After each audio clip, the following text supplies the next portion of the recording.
An analogy would be in the same way like a small child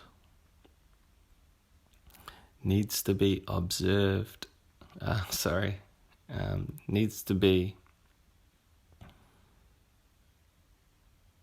supervised. And in the same way, somebody who's unwell goes into hospital, he then becomes, the doctors put him under observation.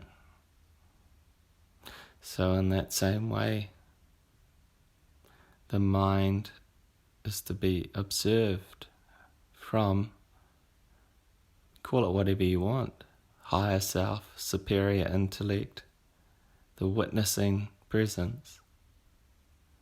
Because the mind, whilst so immensely beautiful, of course, and wonderful and divine, connected to the whole, but cut away and for it to be independent like how it thinks that it is, it's a nonsense. It's like letting a small child be in control and rule the roost, so to speak. It's a nonsense thing. So the mind, just like in that diagram here,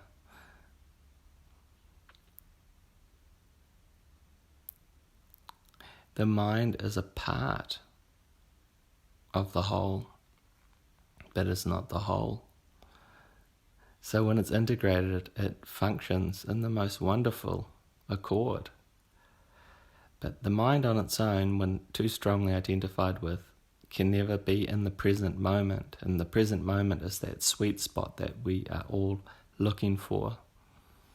And that is when we can come back to our original true nature of being, just being, present.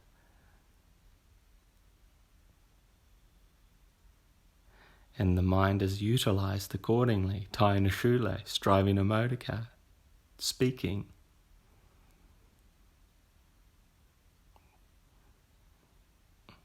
The mind.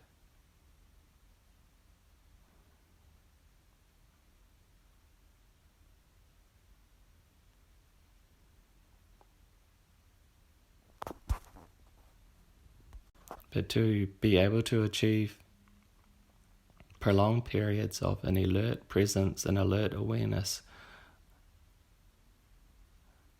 where there's no constant flow of thoughts, that's where real intelligence and true happiness, peacefulness abides. But to be able to achieve prolonged periods of an alert presence and alert awareness where there's no constant flow of thoughts, that's where real intelligence and true happiness, peacefulness abides.